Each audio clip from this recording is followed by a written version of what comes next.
Finals, Game 2.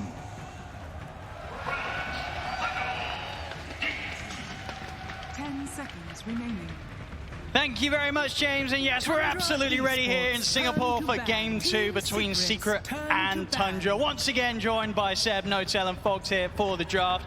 I mean, first off, boys, that Game 1, a pretty severe stomp, for the most part there from Tundra. What would you say you sort of put that down to overall, and what do you expect to see changed coming into maybe this Game 2 draft? Because it's Secret, we've seen from them, they've got so much more to offer than this. Tundra has a system, and I think, I'm going to try to break it down quickly before the draft develops too much, but it's about the map. It's about Neta pressuring one side of the map with his heroes, the Wraithpack Tide, the Visage, the Brood, the Beastmasters, and Skitter doing the same thing on the other side of the map. He does not leave his jungle, he does not leave the safe lane for as long as he can, and he collects information. And only certain heroes can do that. Naga, one of the best in the game. Slark, Nighttime, Night Vision, really hard to go on this hero also. Nakes with Rage in a good life stealer game.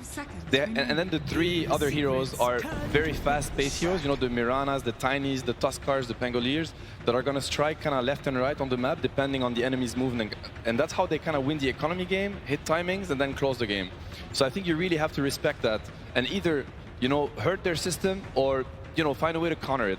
I hope that Secret will adapt and really try to counter what Tundra does on the map a little bit more that game, so that they get an even footing, because they're great players too, and they can definitely beat them if on fair ground. Absolutely. Well, here we go, ladies and gentlemen. This Game 2 draft off to a start, and no surprises so far. I think it's a lot about the second phase bans. They do choose, the first phase, they could have chosen to go against either the Brood or the Doom. I also agree with Ceb that you could probably, sooner rather than later, choose to change your target a bit. I think Skitter heroes are very important for them. This Slark, this Ursa, the CK, I don't think does nearly the same that a Naga does. Naga has been, the Naga games that they've had, it seems unstoppable. It seems like it's not fun to play against. And it's not like they first phased it, but I think the second phase bans were very wasted in all the games, more or less, that they played each other. And I think, they have to find the right ones. A little bit of pivot this time from Tundra, right? No Mirana, but they do get given the Marcy and the Visage. This combo is absurd. Side-kicked birds even later on. The lane is also ridiculous. And they have a lot of different combos. I've seen Tundra do stuff like this where you're now forced to maybe ban some heroes you don't want to. I've seen them do like this Luna Visage even at times that can sometimes just, you have to waste a ban because you just don't want to play versus something like that. It's very strong, and Marcy is also deny pick, right? I think Marcy is one of the heroes that Tundra refuses to play against when it comes to Secret's playbook, because they're so good at using it on lanes. I feel like Secret has one tool that can really cripple Tundra. It's the laning phase. They're very strong in the lanes. They execute. Neta even talked about it in the interview where he said that they respect a lot their laning and how much they're willing to push these lanes. And Marcy is one of the best heroes for that. So I think obviously Tundra would have been happy with the Mirana first phase, but they're like, we're gonna take the Marcy away. I feel it's almost a shame. We saw the Monkey versus the Broodmother in one of the games. They completely annihilated the laning phase in that game. I think it was all three lanes that were going super well for them. And I want to say they could have done the same, don't waste a ban on the Broodmother, get your Dawnbreaker, stay within your comfort, get the Monkey. The Monkey's banned, so it might have something to do with it. So we're back to the Tundra system, you're gonna have, you have to see how it's gonna develop. This Visage is gonna buy Wraithback, he's gonna take the tier 1 tower, he's gonna live in Secret's jungle, and the Marcy plus the 9 hero and the other support are gonna be missing. They're gonna be in the fog of war, and they're gonna make Secret, think twice about shoving this Visage away from his area. And on the other side of the map, you're gonna have Skitter doing the same thing with a Wraith King, or, he probably would have loved the Naga, no, Naga's out. And I really want Secret to try to target these heroes that can achieve that map dominance and force him into a more casual Ursa game, or these heroes that really cannot apply as much pressure on the map. And also the Visage, that was the one they lost to, right? I also think it's now Tundra 1 game up. And it's the Mirana ban. It's quite interesting, I think, the Nyx ban, because we haven't mentioned it in Game 1, but Tundra lost to Secret where they had Nyx. And Nyx is one of the better heroes at disrupting map movement, right? At finding information himself or finding pickoffs and getting. And Tundra came into this grand final saying, actually this Nyx is more annoying than the king of your heroes that has been Leshrac so far. So it kind of says a lot about what's going on, Dota-wise. I like that point a lot, too, because a lot of times you can see the Nyx and it's like, oh, he has, Carapace is excellent this game, there's all this, but it's actually the scouting, right? It's actually so much about getting the information. Finding out if Neta is alone or if Skitter's alone, and being able to just get that quick pickoff. And now we see even the Beastmaster ban, right? A similar thing that you're talking about. It's controlling the map, trying to read things. So really interesting bans coming out from Tundra. I like the Secret bans much more this time around, the second phase. The first phase is something else, but they're committing to a certain strategy, but the Naga's out, the Mirana's out. the amount of map tools that they get are getting very, very limited already, much more than in game 1. I want to see the Dawnbreaker come out for Secret. I mean, I think that would be a really strong pick. It can crush the Visage. Yes. If you look at what Secret did there was a game when they had this next Dawnbreaker silencer, and I felt like it gives them really strong lanes, so they can kind of beat Tundra at that game. And if they transition into the mid game, they have these global tools that even if Tundra kind of pulls off this outmaneuvering on the map, you have these global tools that are gonna allow you to, you know, even it out. You get the global silence, you get the Dawnbreaker ulti, and I thought it was an interesting approach. Definitely heroes I would like to see Secret look at. Yeah, and we also get Secret as second pick for the. I mean, they won't get the choice in game 3 and in game 5, but now we're going to be able to see how strong the second pick is going to be for them. I think the flex pick again from the Dawn, or finding a hero that can, you know, add this global presence, break this map, but still remain, like, have some things remain flex, like the Leshrac Resolution can play it, and they can keep this till the end. But yeah, I think the second phase bans this time around much better from Secret. Yeah, I like the Luna. That was when I was. yeah, exactly. It's I think the this is night thought vision and through. everything. I think the Mirana also, they would have gone for it for snaking. I think the Naga is a must ban for the rest of the series in second phase, unless they come up with the ultimate way to deal with it. Yeah, Luna Visage, very strong combo. I mean, we've played Tundra in TI10 qualifiers, and they were doing this Luna Manta night vision abuse. So it's definitely a hero that they can use a little bit like a Naga. You know, constantly sending the Manta illusions, shoving the waves, sending them also to scout, because Skitter is one of the players that not only farms with Manta, he actually uses it as a scouting tool to increase his map presence. And as we were talking about with the Naga, like how he was using the illusions instead of just going camp to camp to camp. He's cutting the wave, even though it's not efficient. He's getting a little bit more info, especially during nighttime. I mean, they had full vision the whole night. Yeah. Sometimes even just suiciding illusions, just literally to get any type of information. Yep. And you know, theoretically there are two ways to deal with Tundras, like a split push style. The CK is one of the heroes that they really enjoy doing that with. Okay, they go for the Phoenix into Chen. It's a great Phoenix game. When do they play the Phoenix? I want to say it's only with Visage they've played it. I think I only saw them play it once, if even that. I don't even know if I saw them play it here. They played it. I've seen Snaking play Phoenix once this tournament, I want to say. I'm pretty sure.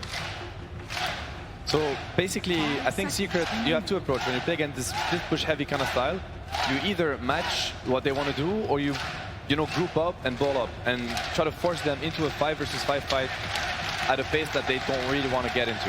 And I feel like Chen Lesh is a perfect lineup to push the issue before Tundra kind of gets online with their heroes. You know, think about the Leshrac Bloodstone and the mech timing. It's going to be very close. These heroes play together really well. Chen is going to bring a ton of armor and a ton of buffs on this Leshrac that are going to kind of help him live through the Tundra burst. And maybe they can just snowball the game, because usually Tundra don't really look at these early timings, and they hope that they get to, you know, get away with their map stuff like they did game 1. If you force this Visage and the CK to fight before they get the shard on Visage and the BKB on CK, they might just run into, you know, Leshrac can easily solo kill them. The Phoenix pick, I thought he played this tournament, but I don't see it. I think this is his first Phoenix so far at TI, and it's a classic hero versus Tusk, it's a classic hero versus Chen, and it's super good with the Visage. So I mean, we've seen him play it before. I think it's very cool to see something, you know, be busted out of the finals. It also makes a statement. We're seeing a very different approach from Secret this game. Very different. Remember Chen Bristleback? Remember some Chen Bristle? Yep, that was at TI9? Yep. I think this is a statement. It's like, you know what, this map stuff that you're forcing us to deal with, you're gonna have to play our game now. And it's gonna be a game of Leshrac, Chen, Bristol grouping up, going for early objectives, maybe even going high ground early. And it's like, have you thought about that happening to you? You think Kuro's watching? Hopefully he is. I think inner Kuro right now is like push the base, push the base. It lets them set the tempo even better, because last game they kind of wanted to, but their heroes didn't have to, especially after lanes, like things just crumbled. This one, it's, like you mentioned. They're going to be able to force them into Roche, force them to fights around towers. Counter the Visage as well, Bristleback, like both on the lane, but also in the game. I also think he doesn't care at all, the CK and the Phoenix early on. I mean, later on it starts changing a bit. I really like Secret's approach so far. Yeah, it's very interesting. I feel like, Dota theory-wise, they have a much better shot this game than the last one, in my opinion. And I feel like there's a lot of pressure on the 9 hero, because he needs to be the one buying time for House Kidder. He doesn't get last 33 pick. And he doesn't get last pick. 10 seconds. He needs to enable his side laners this game. So do you pick against the Lesh, or do you pick... 5 seconds. you actually don't know. You don't know. Playing Lesh. It could be Tusk Lesh. It's easy setup. I think it's quite laneable into the CK Phoenix, if it's going to be CK Phoenix, which I think it will be. It's tricky. It's very tricky, actually. Tundra's tended to not really prioritize, like, you know, counteracting like that matchup though, right? Like we've seen like Liquid's approach to the Lesh, they pick like the Lina a lot of times. 9 usually just sticks with his style. Well, but still, 9 has his counter picks. Like when he saw Secret pick Pangolier, he went for Lizard Man, I forget the name. Primal Beast. Primal Beast. And I think he will take his opportunity to counterpick when he Fair can. enough. Like he really wants, you know, when he saw the Lesh before, they picked the Tusk, knowing that most likely I can get this matchup, and that's the one he likes, you know. So now he has to pick blind, and I think Nisha might have an opening to really punish if he chooses. Let's see what he's going to look at. I mean, we are getting a Poppy Chen in TI finals, which I think is very exciting, by the way. Like, I love it when both teams are getting their bread and butter, you know, because this is where you're going to get kind of the finest Dota out there. Played Dota for 20 years, and you just pick your favorite hero, you know, the one you want to play. Poppy Chen in TI finals. What else do you want to watch, you know? That's what he also picked the Chen out. How many times versus Alliance? Probably many times, yeah. I mean, there was, I'm trying to remember the drafts for all 5 games. 10 years later, back at it. And what do they go for? Arc Warden. Okay, that is Very interesting. that's quite the pick. Yeah. quite different. But look, Wow. I think Nisha's going to find something, don't you?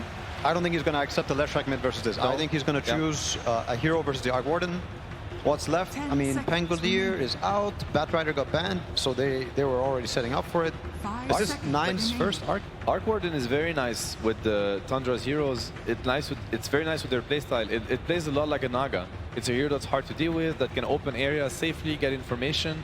You know, it's an amazing pick for Tundra's lineup. It's good against Lash, but I feel like Secret's lineup is one of the lineup that can make an Arc very scary, right? Like very scared, I mean. But this is not a typical 9 hero, like whatsoever. Like maybe it's similar a bit to the OD, who doesn't rotate very much, but almost every 9 hero likes to rotate. Like there's Zeus and there's some other ones. Okay, Morphling. Morphling. Yeah, here we go. Morphling mid most likely into the Arc. Probably expected it to be a pretty good matchup. Yep. There it is, and it's going to be a Rezo Lesh track. And they're just kind of sacking this Lesh track a little bit. And because, yeah, it's a rough matchup. Lesh track mid against Arc is not fun by any means. But last time he played it, he ended up with Blink, Bloodstone, Hex very early on in the game. And I think if he gets the same type of snowball or same type of game, I think it's going to look incredible. You close the gap versus the Arc. You don't care about the Visage. Like you can also blow him up. I don't know. I like Secret's approach here. I really like it. And I think 9 might regret, you know, not having stayed for a more active hero. But let's see. I don't think anybody's going to help the Visage this game. No, it's yeah. I mean, I feel Tundra's Dota. I think it's extremely powerful, but this is probably the first game, where I feel the most that they can be very challenged. Yeah, and they can be crippled. Yeah. What do you sort of reckon, Fogs? You know, Nisha Morph, it's popped off before. Is this a game where we can expect to see Nisha get to a level where he's going to be having the potential to 1v5 in these team fights? He's got good scaling. They got good ways to force team fights. It looks pretty strong. I mean, I've said it before also in the last game. I think they do want to keep the ball rolling, Secret, and if they don't, I mean, Tundra's going to run away with it again, and they're going to get to play the map, and it's going to be a very painful slow death for Secret. Yeah, I mean, I think the ball is in Secret's court. They really have to score. Nisha Morph is incredible. Like, he's one of the best Morphs out there. He hasn't gotten to play it as much lately, but I think everybody that ever got to face his Morph still remembers. He is an incredible Morph player. He can make wonders in this game. Let's have a look. We'll find out soon. Surely we'll be able to pop over to Coach. But before we lose your kind of final word, Ceb, Secret, how do they bring us back from that loss in game 1? Tempo. Play their heroes to their strength. You know, it's a Bristleback, a Leshrac, a Chen. Thank you very much, Ceb. Over to Slacks now. Hello, thank you so much, Owen. I am here with Heen from Team Secret. Heen, rough game 1, as we saw, but what's the strategy here? Just give it to me straight. You know, when in doubt, Chen it out, or what are you guys going for? No, it's just we want to be able to force objectives because it's been very hard to force fights or like catch them. So we're figuring with Chen, our ball is stronger and faster, and we won't get as frustrated trying to catch them or anything. All right, well, thank you. Very informative. Appreciate it. Do you remember what Arc Warden does? It's been a while. Do you feel like you got enough counters to that and you're going to be okay with that last pick Morphling? I mean, we played against Arc Warden a few times in scrims and maybe even matches. But so, yeah, it was not a complete surprise pick. Hopefully you're ready. I mean, game 1 didn't quite go as we envisioned, so... All right, well, you know what? We are ready to see this thing go all the way. So, ladies and gentlemen, can you please give it up for this man? Give us some energy. And please give it up to our wonderful casters who will bring us in to game number 2. Thank you very much, Slacks. Yes, we're ready to go here with game 2, Secret versus Tundra. Let's see if Secret are able to fare a little bit better, because that game 1, it was a rough one. Tundra coming out all guns blazing and being able to take that first map against Secret. I mean, overall, we did hear, of course, towards the end of the game, Secret, they were able to keep spirits high. We had a lot of positivity from the comms. Sure. Exactly what you need right after, towards the end of a very rough start to the grand finals. Yeah, and I like the the big pivot that they made this game. Rather than looking to chase heroes around, looking to try to catch Tundra, which seemed to be one of the biggest problems for most teams this tournament. They're the ones who is going to be forcing the issue and forcing Tundra to kind of react to them. So let's see if that works. We see right away, Tundra, they go for this level 1 smoke play. Incredibly strong level 1 with the Marcy, with the CK stun to chase heroes. But we see the Secret prepared. They had this early ward placed on top of their outpost to see immediately when smoke broke. So prepared for that early game. And we'll see how well, Secret can deal with some of the more different heroes that Tundra are bringing into the fray this time. Eyes are going to be on 9, see how much he can do. Oh, that is annoying. He's going to be able to get a bit of damage down to Crystallis as he tries to get towards his lane. He knows he has no risk. He's playing versus Chen in the lane, so you can easily go for these type of pressure plays, give 33 that first few creeps advantage. I mean, so this mid matchup as well. We're seeing two sort of greedy heroes here, the potential to really become the carries for both teams. The Morphling versus the Arc Warden. Anything exciting to come out of the laning stage? Is just going to be a trade and farm, or do one of these heroes have to be more careful than the other in this matchup? Probably a trade and farm, maybe 9 slightly ahead if anything, but no, I'd say mostly just a trade. We've seen Nisha and just Morphlings in general. With the new skill build that you can go, you only have to put 2 points in attribute shift. You're able to prioritize having more points in adaptive and waveform. You're able to secure CS constantly, so I'd imagine Nisha does do just fine. Looking at top, this is probably the more exciting lane, I would imagine, to look at. The shards, the stun, Lesh, constant kill threats onto the Phoenix, maybe even onto CK. Bottom lane. Those sprays are stacking up, but damage from Saction 33. It's enough to burst through Crystallis and take him out. She's going to even give a bit of a chase down onto Puppey. He might go down too. Finish him off as well. Saxon will be ready to dive in under the tower.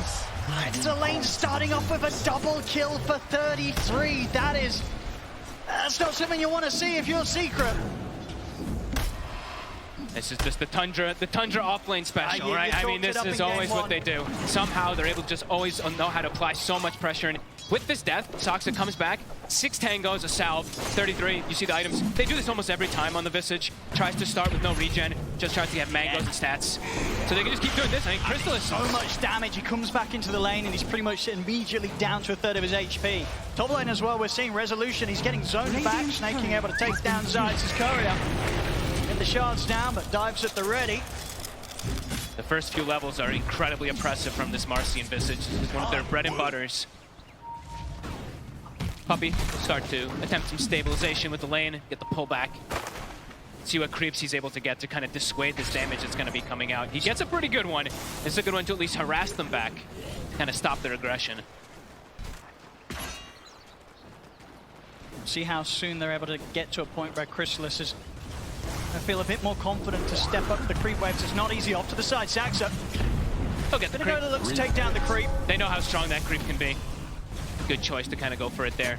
And this is a great lane for the Visage where it's like, yeah, the Bristle, as the panel, as Ceb And Notail were talking about, you do counter this hero in a way as the game progresses, and even in lane sometimes, but also you have infinite mana, right? Visage is just always able to just bash out those spells constantly onto a Crystallis' Bristle. See there, of course, Puppey quite able to take the small camp back before the respawn.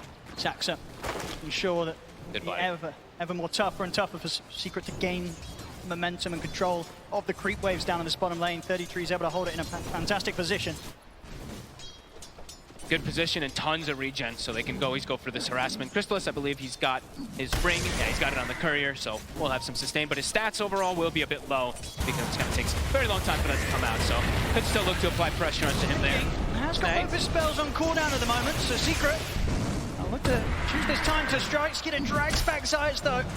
I'll ensure that that last right click required to take Snaking down won't be allowed to be there. Still holding the Fairy Fire as well too. He's just kind of baiting them a little bit if they did try to commit. So far looking at the mid lane, yeah, Nisha, he's doing just fine. He's actually gone 3-1-1 skill build, okay. Not really feeling like he needs to go for any attribute shift at all versus an Arc Warden, only that 1 point. And on this bottom lane, Puppey in particular has to be very careful. I mean, Crystallis as well, honestly. With the sidekick, with the rebound, push sprays are stacking up. Good Tundra. At this stage, with the lead that they've already managed to get against the Bristle, it very much seems that Marcy and Visage, they can kill that Bristle before the Quill Sprays become too much and he starts killing them. They know exactly when to push it, and they know that they can get away with it. It's just like last time, right? When they have this Tide plus this Hoodwink versus that Pudge. This time it's Visage with Marcy. Heavy physical damage, Blades of Attack again on 33. Same build he's gonna go as last time. Not the phase boots, but of course just Wraith Pact, high damage. I mean, how do you sort of recover from the state of this bottom lane? And it feels like one more death from Crystallis down here, and it's going to be very, very difficult to bring this lane back in Secret's favor. I like that he bought the raindrop. I think that's a good, at least, attempt to be able to, he can get a trade kill probably with those quills that we saw Soxa drop low. Just any type of small stats, any type of small survivability will help. His ring, he's still sitting behind the tower. He actually hasn't brought it out for himself. He will in a second. I think the scary thing as well, of course, is from Saxa, you know, having a good start down bottom with the levels that he's going to be getting in on him. You know, the other lanes, they've got to be prepared as well, right? The perfect hero Marcy to have high impact at any part of the map that happens around these tier 1 towers early. They've got to be prepared for Saxa to turn up and turn things around, just like he was doing in game 1 as in Hoodwink. Bottom lane. Another jump over towards Puppey.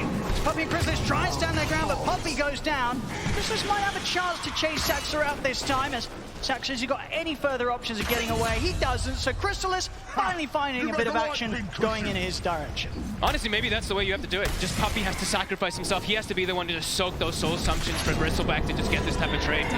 Otherwise, yeah, definitely seeing a bit of promise. But Crystallis, once he has Vanguard, he'll be able to at least stay down here a lot easier, and he's getting pretty close to it. As we can see now, despite sort of the deaths that have occurred down on that bottom lane, Crystallis, he's pretty much keeping straight even with the farm that Skeeter, you know, carrying for Tundra on the other side. The map is getting as well. Yeah, pretty much Vanguard is going to be done, so should be a lot safer. And Puppey, he's going to start getting some levels, so he's going to be able to actually protect Crystallis. We see him grab some magic resistance and also just a little bit of extra damage. So that actually would help a lot. That little bit of cloak aura that's going to come out could protect Crystallis enough. Let's see. See if Saxa 33 can get away with this, but now with the levels, indeed, at this stage, it very much feels like it's not going to be nearly as easy as it was for Tundra in the early minutes of this lane to take down the Bristle. Crystallis, whilst there's been a few deaths here and there, he's got through the rough bit, the lane stage. But Visage level 6 already. That is pretty massive for 33, having it this early on. The flash is going to be at 2. Taking. Caught him in the shards. Nisha, he'll look to step over and finish off the kill. He'll get it. Zayas should go down into the spark break. So both mids able to take a kill out of this one. 33's here. He's turned up with the familiars, ready to chase out Nisha. Nisha's got a fair few one charges. Only a level 1 shift. Put back up, he can't. The burst is there from 9. It ends up being a double kill for the mid-arc warden. And they do punish him for having level 1 attribute shift, right? Maxing a waveform, having 2 points in the adaptive. You do see that they're actually able to get that damage come out. And all that is because 33 hits the 6 so fast down bottom. He's able to come in, and of course the timings that are enabled off the back of that is pretty huge already. The completed Midas out onto 9. Wow. He's able to get this, you know, started very, very early on. Beautiful. As he's going to be making the money. There's every reason to believe that unless Secret can make any moves to find this Arc Warden, 9, he's going to start shooting far, far ahead of anyone else in this game with regards to the farm he'll get. It feels like it could get to these points where maybe the CK pick is kind of this distraction, you know, and this Arc Warden, he's going to try to transition hard into that real carry for his team. Other good thing about the double Midas, as we saw there, you automatically get 2 neutral items. It's actually very nice when you're able to get it this early on 9. Dire's top tower is under attack. And now they're actually, so look at this, bit of a dynamic change. They're going to put the Visage mid, have him match up versus that Morphling, and they're going to send the Arc Warden for the time being down bottom. So top lane. Trying to go for snaking. They do connect with the stun. Nice play. Secret. They get in and take him down, and will in fact see Tundra sort of bail out from this top lane. Give a chance for Secret to put some pressure on. And likely with the TPs out, probably not going to be an area of the map that Tundra will look to hold on to. I mean, we did see this, of course, last time round as well, right? Game 1, 9 minutes in, Secret, they get this good timing on the tier 1. Snaking will turn back up. See if he's able to do anything on his own. He has to be very cautious. Secret still with 3 members around, looking to pressure on this top lane. He's just soaking, it looks like. Just trying to soak up any of that bit of experience. But the fact that this has happened twice now, it very much seems that, you know, Tundra as a team, they sort of make the call to just not put any resources into holding that tower. Just let it go. They tend to be, you know, that extremely efficient team, as we hear lots of players talk about. Very frustrating to play versus Tundra because they know how to dodge these plays, dodge the aggression, trying to make as little mistakes as possible. Another neutral item, of course. And yeah, giving Soxen now some levels too. So distributing that wealth, top 2 net worth, and the CK Skeeter. He's hero. He jungles just fine. He's going to be able to keep his pace up and probably look to do what he was doing anyway last time, is still look to connect top, use Phantasm just to farm, kind of acting as this pseudo Naga Siren. Of course, last game, very much saw that Secret, they never really found that chance to sort of get Crystallis involved. Top lane snaking, out with the dive, doesn't matter. Nisha has got those final few right clicks chasing him down. You get the kill, so things looking good here for Nisha. You know, despite the quick Midas timing on 9, Nisha very much close behind him in farm. And he's got this matchup always as she sucks. They actually get on him. Got anything to rebound out towards? He doesn't. Secret, they hold him in the river. Able to bring it up even now, 6-6. Secret definitely doing a bit of a better job this time round at responding to some of these movements that Tundra's making around the map. And playing around Nisha, right? With the skill build that he has so much burst potential. He actually has the gap closing potential as well too, versus most of these heroes that can sometimes be a bit annoying to get on top of. So far looking to continue to play aggressive around this Morphling. Definitely seems sort of a bit of a heavier focus around playing around this jungle of Tundra. Just trying to make sure that Skeeter doesn't get nearly as much space as he did last game. Obviously, the difference in dynamic this time is the concern that too much is focused on trying to shut down Skeeter's area. 9 goes uncontested, and it's been quite a few minutes now that 9's been able to sit down here on this bottom lane. He's getting complete free farm. He's starting to be pretty annoying too. Crystallis is caught in an awkward position, eats 2 or 3 of those Spark Rates. Smoke up from Secret. I'm going to try and make moves here. And so far, Resolution sides, they've done a pretty good job at killing off Snaking when they catch him. Skeeter, it's going to be a bit of a bigger kill. They're going to go straight in for him. Close to the tower, though. Let's see. And it looks like Tundra may have made the call to not sort of throw in any further TPs. I mean, it's not even needed there. Tundra, they make the sort of calm response to not react with TPs, knowing that Skeeter's just able to walk that one off. But with that slight moment of like space at all, you see Puppey rotate toward mid. This is how they want to be playing. They want to be the ones who are dictating that pace, dictating this tower aggression. But we'll be able to claim this one early. Nisha, he's almost got his Dragon Lance also finished up, so very farmed so far on Secret. And they're also, in the meantime, I saw they are starting to stack Ancients a little bit too, so making sure they do have that condition for the Bristleback to continue getting that increased farm.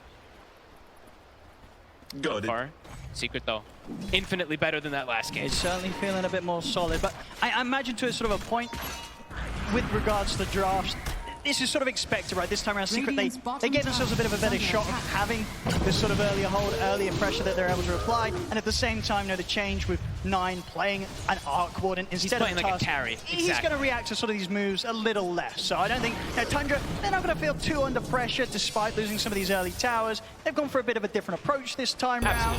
And, you know, at the moment, under a 1k gold difference between the two teams. 9, I think he's still very happy. Yeah, it's a totally different approach, right? The last time they had the Tusk, who's super aggressive, constantly rotating, making plays. Now it's just, it's a full economy game, really. Everyone's just trying to find as much farm as possible until they find this timing. Wraith Pact is done. Looks like now they're trying to speed up a little bit, go for a tower pressure of their own. They'll take this one for sure. And we they'll have no interest in this fight, this defense around this bottom tower. Secret's maximizing. You see now, as we were mentioning, the stacks. Triple Ancient stack, double hard camp. So Crystallis will have a bit of enabling coming out of your juicy stacks. Good farm for Crystallis. We saw very much in game 1 as the Pudge pretty much held behind the entire time in terms of farm on cores. You can clear these stacks, get on the road towards the Aghanims. That's going to be the point where you can imagine that Secret, they're going to really start stepping things up and get up towards the tier 2 pushes with a Vanguard, Aghanims, Bristle. They're going to want to do as much as they can aggressively with it before 9 suddenly turns up and he has 3 items done. Very farm-heavy game, though. Showing all 3 lanes. See, the Morphling shows bottom for a second. They show mid, I believe, on Zayats. Even the Lesh top 2. But good ward coverage. So Secret, they know they're safe for the moments. I'm kind of grouping together with Puppey, with the mech, with the Hand of God. They're tanky. There's a lot of damage on Tundra, but this Bristleback with all these heals might just be able to pierce through them. Let's see if they can get on top of any of Tundra. Ooh, I mean, Tundra's staying pretty hidden outside of the vision of Secret. I mean, Secret, they know that Tundra do have a few up here in the jungle. If they get any big kills, Secret could even look for Roche potentially. They're going to settle for Saxa. Zayats catches wind of the Marcy off to the side. They're going for Saxa.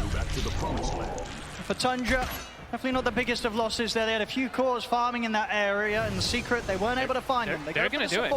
They're going to go for this. Roche. They have it's more than enough damage. They have the goo. Do they do anything about this Tundra? Are they going I to don't expect think the so. Secret back up as quickly as they did into the pit? It's not an easy place It's to fight going down for them. so quick. Yeah, it's going to be dead already. Secret dictating the pace. Very, very, very good moves here from Secret so far. Absolutely getting to play their game so much more than they were able to do so last game here.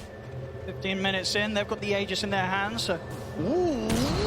Oh, so close. Well, it's close indeed. Snaking and D throwing out a tip for that Radiant's one. bottom That was tower is under attack. as close as it gets, really, on the back of an escape in the TP. So Tundra perhaps wanting to make a move of their own now. All right. They do, because Radiant's everyone's shown, right? middle Secret, they tower is haven't under shown a attack. lot in these lanes, so Tundra looks like they do want to try to counteract this. They have 9 who can constantly always show up to the fights too. Yeah, I think for the most part, Tundra know that even though the Secret have that Aegis, it's sort of an Aegis that's going to be used to just continue to allow Nisha to farm safely. Yeah. And Secret will be a little bit split up. Which gives the chance for Tundra to push for towers themselves and to sort of head straight into these fights, knowing that they'll probably have the numbers advantage at this stage. And they can take these towers pretty quickly as well too. Visage with the CK Phantasm tends to be always the Tundra strategy, right? There's so much on the floor. Break Pact, illusions, familiars, etc. So they can go for this push, but on the other side, Secret Taking Tier 2 tower here. Nice Edict. and early, 16 minutes in. Tier 2 to fall on the top lane. And now they'll really be able to start taking over this jungle, this half of the map from Tundra. Really sort of shutting down the areas that Tundra, they kind of need to fire at least their 2 main cores. They need space. Skeeter and Nine, they want to be soaking up quite a lot of the map to get farm on these 2 carries. Yeah, it feels like it's going to be quite a long time before Tundra just looks for this head-on type of fight. Unless they see, like we said, unless they see Secret completely split up or something like that. Feels like it's going to be quite a farm game coming out from them. Even Soxon now showing mid. He might get punished for this. They got him before. Looks like they're going to go for him again. See if they can find him. Zayats. I don't think they got vision of him for a second. Now they did. Saxa has Skeeter by his side, but Too much. won't be able to jump over towards him in time. That is Saxa going down. Similar wards coming out from Tundra as they did in the last game. So this one, exact same ward, and actually this one not on the high ground this time, but similar kind of purpose to watch any of these movements that are coming out from Secret, because Tundra, as we said, I think this is really going to be pretty emphasis of farm until 9 says, hey guys, I'm ready to show up.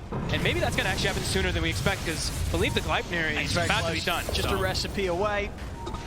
that could be the indicator for them to show up. It does add so much potential for this hero, the damage, the control, everything, of course. But allows you to just freely land spark rates and kind of just keep people away from getting on top of you. So let's see if that is when they are going to look to fight. It could be difficult to close that gap onto 9, especially considering the heroes that are drafted around him. A lot of frontline, even sort of from the supports, right? Yes. Snaking, getting him with a supernova. Saxa throwing himself in as the Marcy, getting him with the rebound. Very much multiple ways that Tundra can set up a team fight to just allow 9 to go to work, with Secret having a really tough time getting on top of it. Constantly thinking about it. It's hard to push for this tower, even with the moments left on the Aegis. Secret being very careful about how they look to make the next step. A risky move. Don't want to overextend and get 5-man. They haven't seen this. They haven't seen the Arc Warden in a while, so they probably don't know either what 9's got just yet. Level 13 on this Arc already. Running around as a unit. 4 heroes together on Secret. Well, it's Chrysalis. Looks like he's got the BKB ready, so it feels like, yeah, Secret, they're just going to keep trying to push the tempo a little bit faster here. Even a blink now on the ledge too for Rezo. So as you mentioned, can be a little bit hard to maybe get to this Arc Warden without just the Morphling getting on him. Now Rezo's got a tool of his own. Okay. And do you very much feel that Secret are on a timer? Like, even though they have this Nisha Morphling that's going to be able to get to these incredible stages of power in terms of scaling, you still kind of fear the Arc Warden as the moments pass? Fear the high ground for sure.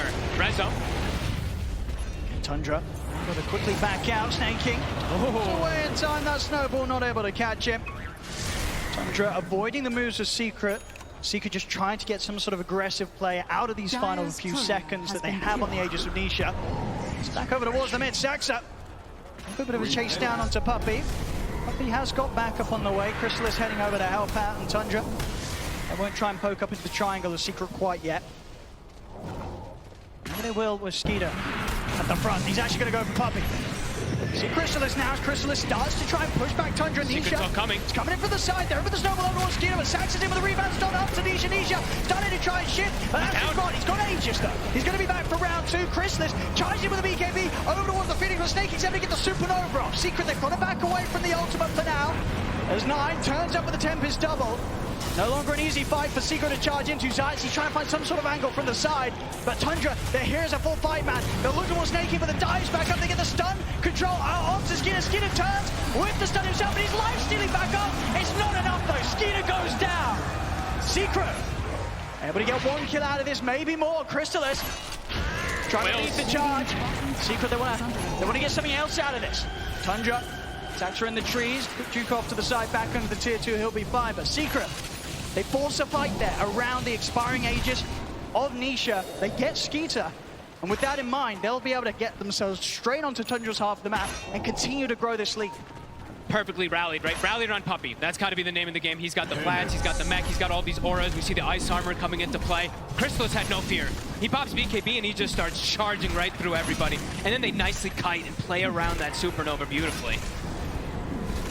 Tundra maybe going a little bit too hard going into this Secret lineup when there still is that Aegis. 10 seconds until it was going to go down. Yeah, it was a very clean reset as well there for the Secret. As soon as the Supernova comes out, they're able to sort of back off. And you can see, from Tundra, they still commit into this. They very much feel that they've got the strength to do so with the 5 of them. It wasn't quite the case. Losing Skeeter here to what was a very patient Zayas, just keeping himself held to the side, looking for that opportunity to open things up onto Tundra from maybe an angle that they weren't quite ready to sort of expect that entrance from the toss from. Back in action, talking about the toss, Zayas, in with a jump, they lock down Snaking. Skeeter looks to turn, they've got the gliding control out, but Skeeter's trapped. He's trapped on the low ground, he'll stand his ground, the turtle was ready, the Prince coming out, they take out the 2 of them.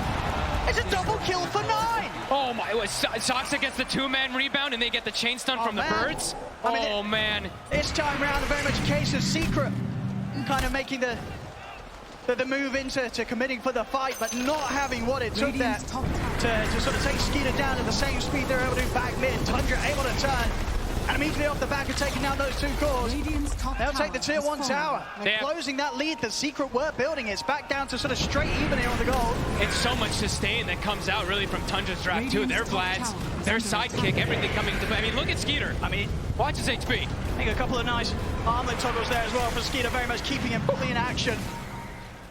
Between that and the heals, there's just too much. They couldn't kill the CK this time round. Not rallied around Puppey. You know, they have to be a little bit careful when they don't have all these auras that are making them that much tankier. Tundra's damage is pretty insane. And when they go for those plays and 9's just able to sort of sit back at a distance, it's concerning. You know, he's loving 2 life. kills for 9. And now they also have an AC, so starting to build up these auras to even counteract and play against this Chen, but also protect versus this big damage that comes out from the Bristle and that Morph. 33 is quite large. Yeah, and we see with 9 next time queued up is going to be the Blink Dagger, so it'll be even harder for Secret to get that jump onto him. We see any sort of snowball or hero running up at this Arc Warden. 9, he's going to be able to blink back, reposition, and allow the rest of his team to sort of be there in between him and Secret. I love this type of build. Eventually, you can always build into like these overwhelming blinks and whatnot on Arc Warden, and then you have these double blinks and all this aggression you can do too. It's very oppressive as Tundra now starting to find their footing completely. They'll look for tier 2 themselves. Sidekick Bird, look how quick the tower drops. See you later.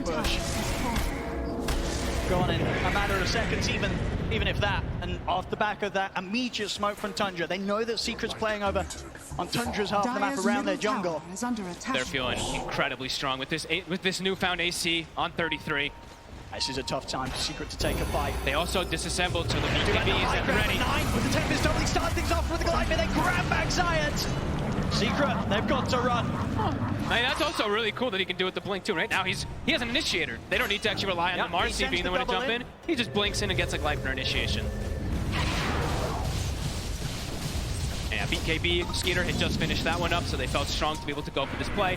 And now he's got Mage Slayer as well too, so items started to be picked up on the side of Tundra, not only just to do lots of damage, but of course, damage mitigation, as we've seen so much from them. AC, Mage Slayer, it's going to start to reduce a lot of Secret's potential. It's so hard for them to burst through Skeeter like they were able to do that one time when he was caught on their half of the map.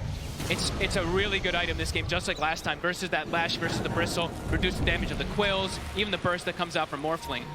So, things starting to come together for them. It's a very common build, of course, too, for Skeeter. I think for Secret, Nisha, almost certainly making the call for them to just sort of hold off on any further engagements until he gets his BKB done. Yeah. About half the gold away from the recipe, and it will be there, but it's going to be a little later than the timing that Roshan is going to be back in the game here. Roshan respawning.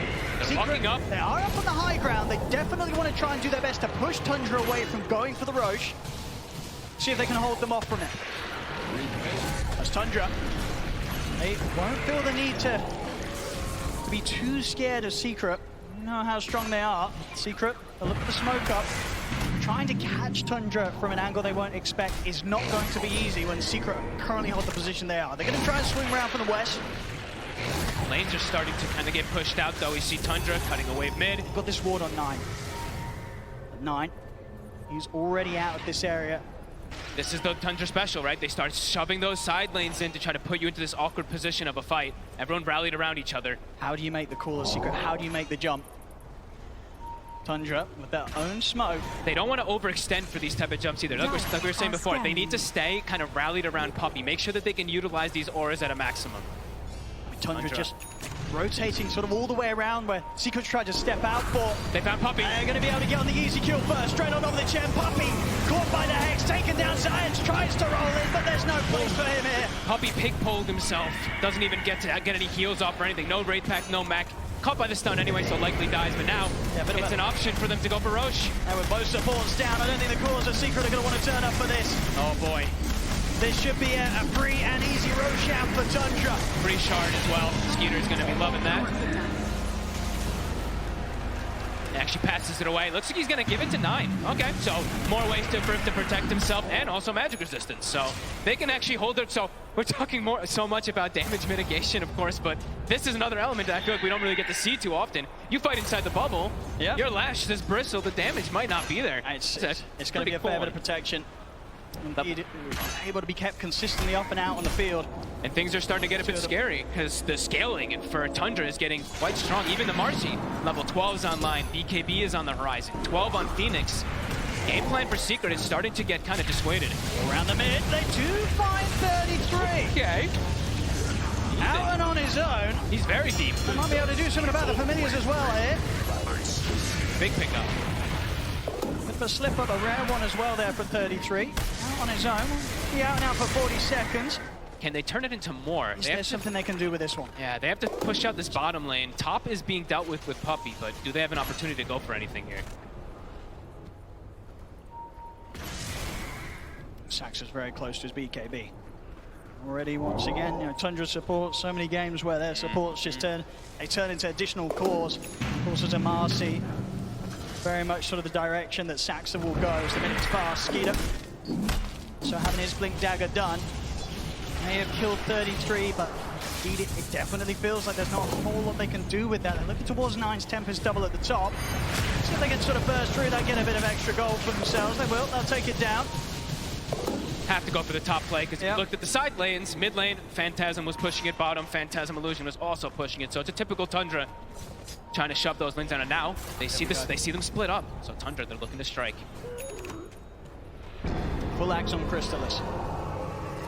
Comes out late though. Does not quite at the timing that they would have hoped for, especially considering the decent start they did have to this game. Zayat, maybe the one left behind up top.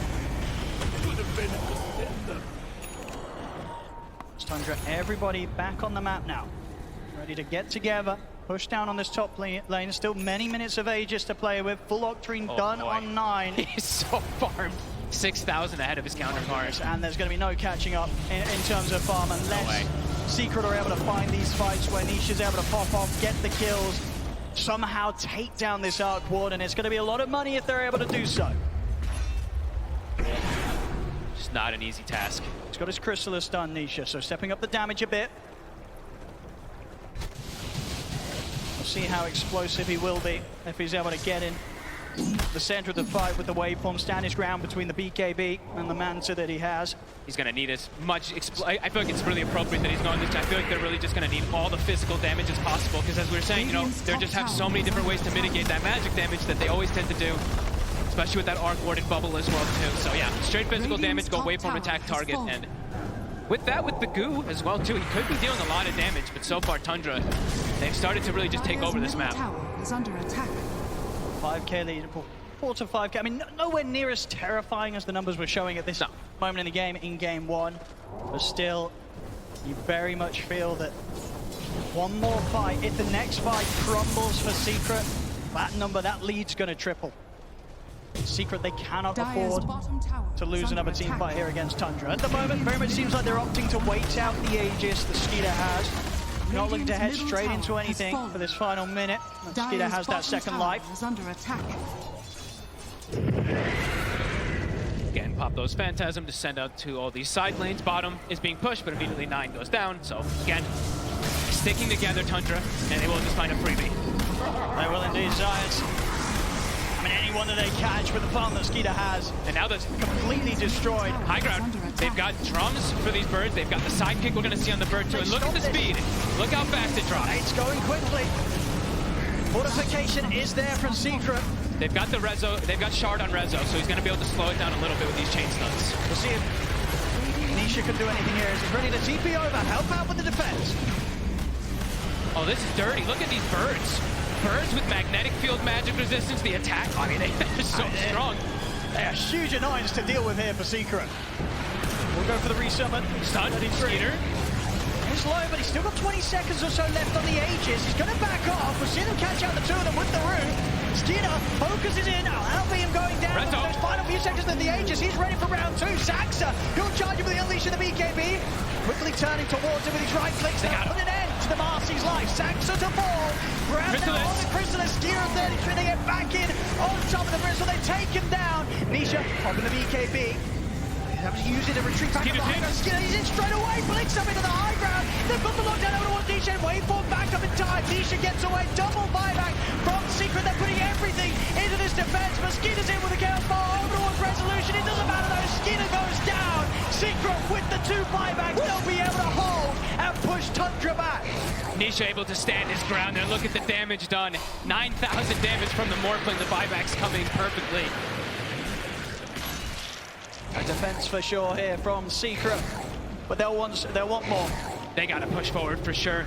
Chrysalis spending up for that one. See up to the side, Zayats. He's got the catch though, the gap control onto Snake King. Snake King popped the supernova, but Chrysalis is going to die. And he's ready to help take the egg down. Secret, they'll find another down bottom. Rezo, he's got his eyes on 9 stun. It has already been used, and he's out in time.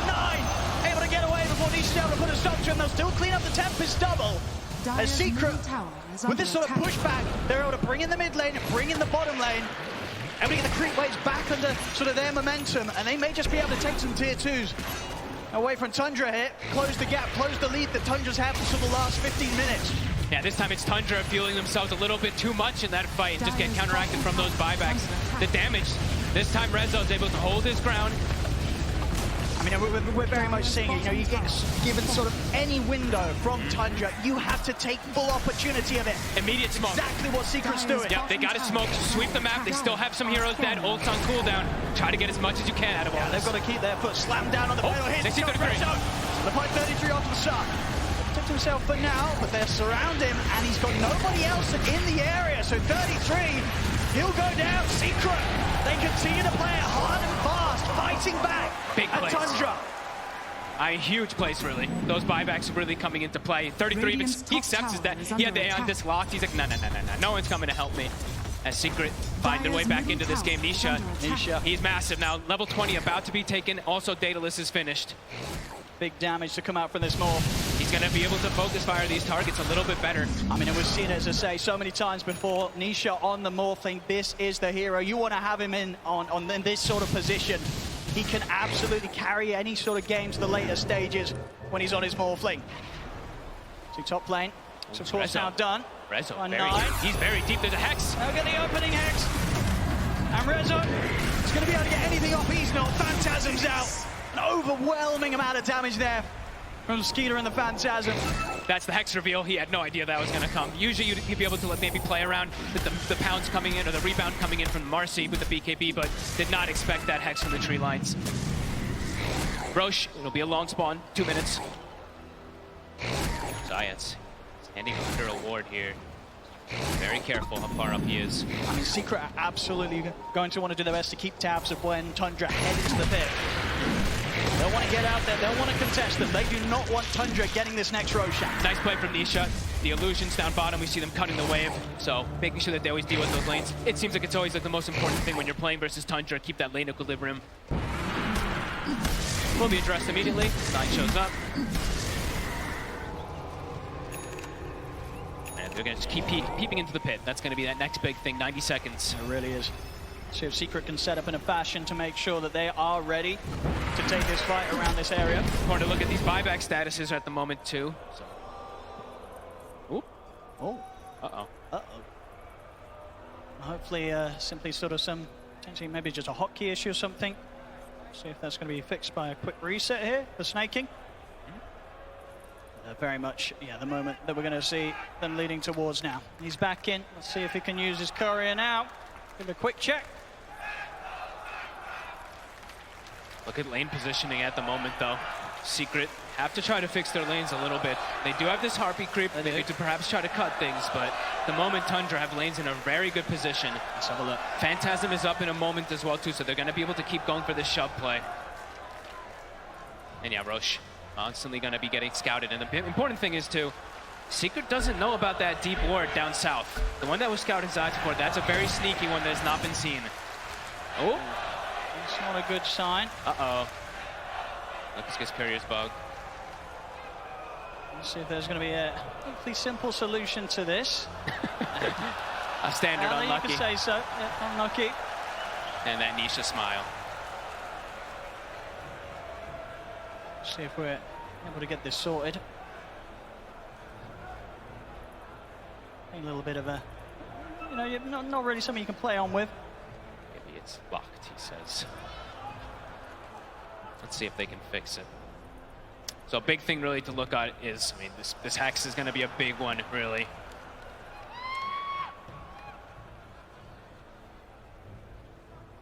Let's have a look. Looks like we're just getting this checked out now on the stage.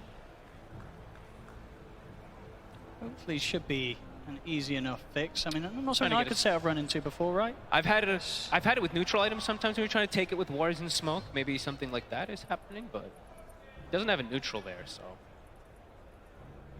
So I think with maybe the speed that we did have to reconnect the first time round, could have been without a client reset, so yeah, let's see. Probably go for the full restart this time round. Hopefully, if not, he'll be able to at least drop the wards and give them to a different courier so somebody else can bring them, but still wouldn't quite be ideal. No way. Of course, this pause coming at a very important moment of the game. 17-17 here, 35 minutes in. Without a doubt, very much getting much more of a balanced game of Dota 2 on our hands this time round. Secret, they've dealt much better with what Tundra's brought against them this time round. It's really neck and neck. Just because, I mean, especially how big Nisha really is, how much he's going to be able to do with this Daedalus. And he's approaching his second item afterwards, too. So survivability will be there for him. All right, let's see. Let's have a look. Fingers crossed, ladies and gentlemen, that things are going to be all working after the pause. Let's see. Doesn't look like it looks good. Oh, is it? No, it's spazzing. I actually see it. It's like it's like stutter walking actually in the base, I think. Looked like for a second it tried to move. But yeah, it says retrieving items. See, look. If you click on snaking courier, it says retrieving items. On the actual courier, it's a buff. Oh, okay, now we're giving it another try. Because usually it tries to pull it from. Well, he dropped it. There we go. Looks like we're good to go. A little bit of, you know, a way to break out of a bit of a soft lock that was there on the courier. But it's all good. I think we all needed that. You know, a little bit of a reset. Okay, let's get back into it. So, you know, that was always a bit of a concerning position, but we're all good. We're all good. It has been fixed. We'll see if it's shouldn't be an issue down the line. Maybe the courier was just sort of stuck or something. But it's good. It's all good. We're back on. And around, of course, the focus. Next up for both teams going to be this Roshan. Just in a minute until it's going to respawn. Wow, Nisha already. All satanic. He actually has it. He's getting the items, Nisha. He's getting the items to be able to do this. But still, yeah, obviously a huge gap in net worth between him and the Arcor. That's always going to be expected up to a certain point at this stage, especially with the amount of freedom that Nine's had. And Nine, of course, this game 4-0-5. Pretty much complete free farm across the map. If they can get the Hex, though. They're only getting the opening. There's no save, though. It's going to be there. Give Nisha a bit of a chance to break out of this initiation from Tundra. They jump across sides, looks towards 33. They push Saxa out towards the side. Nisha beating him down, takes out the Marcy. They'll look towards the Tempest double next. Tundra losing that Marcy, losing Saxa like this. They're very careful about how they commit for the fight further. Beautiful play really from Zayats, just immediately. That's the big thing they have to watch out for. It's just the chain control. If they can chain stun, chain hex the Morphling, that's the way that Tundra kills. I mean, all eyes on Zayats to go for those saves. Oh, there's again the Hex. So Zayats by his side. He's got to be there every single time. Zayats making sure that there's a chance for Nisha to fight back. They get him with the furthest. Nisha's in so much trouble. They've taken him down. He bought out. Out for 80 seconds. He didn't have BKB still available, and they just commit for him. I don't think Secret saw that. All he had was the Satanic to rely on, but even if he gets that off, he's getting caught in the stuns. Oh, boy. Almost certainly. And, I mean, Roche now is for the taking. It certainly is. It's a big one. Perfect time for it to be back up here for Tundra. They head over to the pit. And with no Nisha, no Zayats, nothing that Secret can do about this. This is going to be a free Roshan here for Tundra. And Zayats is there. He's there perfectly to try to go for the save. Young BKB, Manta still on cooldown. The double roots, you see the Gleipnir coming in, is able to cover. So much control, and yeah, Aegis Cheese, Refresher Shard. Who's taking the Refresher Shard? Who do you want this on? Usually it's the Phoenix, but let's see if he does opt to pass it to somebody else. Very close to hitting the level 18 as well, so the Supernovas have the potential to be huge. And they have this ward up top too. Rezo, there's a Hex. There's Nine again. They've got the chain stun. Finding the opening, in with the rebound as well. Toss back with the dispose. They take him down before the Hex comes to an end, and any opportunities there for Resolution to respond. He's out for 70. He does have buyback himself. Still at 10 seconds without Nisha. Tundra, they're straight down the mid. They take out the range racks, and they'll look to get the melee racks as well. Crystal is trying to force them away from him, but they don't get him. In fact, they're just going to get aggressive on him, drag him back in. He has to put the BKB here.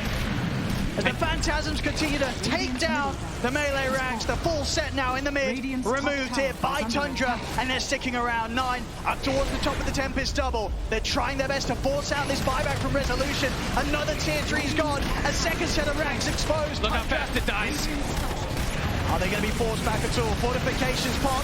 See Nisha on top of the Tempest double. It's soon to come to an end though. Nisha's been caught by this other snowball.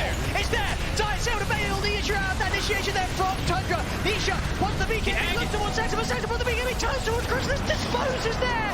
Crystallis is down. No buyback for him. There's 100 seconds now without their Bristol. Rezo, his own BKB to come to an end. He has to back off. Nisha's also going to be so careful. They'll lose Puppey. 2 heroes dead, no buyback on them. Tundra, they take a full second set of barracks. They're just so good at just resetting and poking, forcing BKBs, forcing mistakes, waiting for the perfect opportunity. I mean, they're not going back anywhere. No way, Snaking still has the Refresher Shard. They couldn't even touch the egg in that last fight. I mean, we've seen with the purchases from Crystallis, he did spend up. He would have had buyback back in 3 seconds, but he's 700 gold short of it. It's all gone. I mean, the way they kill those buildings is way too fast. I mean, the terrifying thing as well is indeed, yeah, Skidder still with that Aegis, Snaking still with the Refresher Shard. There's no reason, no need for Tundra to back off. They're looking to close this game 2 out. And the tier 4s fall. Secret, they'll look to smoke up. One final attempt to stop this push from Tundra, but the Ancient's falling so far. Rezo looks to jump in. Skidder will drag back Resolution. Resolution trying to get the heal off with the Bloodstone. They'll keep him alive. The handoff off from Puppey will protect him for now. But the Ancient's still dying here to the Familiar. Secret, they're trying to push them back, but it's not going to be possible. GG is going to be called. Wow. As game 2 also going to Tundra, who now lead the series 2-0 against Team Secret. I mean, I feel like the whole game kind of flips the script, everything looking kind of even. Nine gets this Hex, immediately the game just becomes fully in their favor. A couple pickoffs here and there, the way they can poke and prod, force BKBs, reinitiate, re-go. Beautiful to watch. Tundra just continue to be on another level in these team fights. Yeah, they really, really do. I mean, in regards from game 1 to game 2, definite sort of improvements overall from Secret, but still, just the way that Tundra are able to shut these games down, and even to the point as well, with their draft, we knew that the win was going to come in a bit of a different fashion regardless from what they did in game 1. And, you know, the fact at the end of the day is that 9 on the arc ward. What a beast. 8-0-9. Secret, they were just never able to catch him, Fog. No, he kept the distance. He was like the initiator half the times too. It felt like he did it pretty much everything for this team. Catching the split push, etc. Remarkable game from Tundra.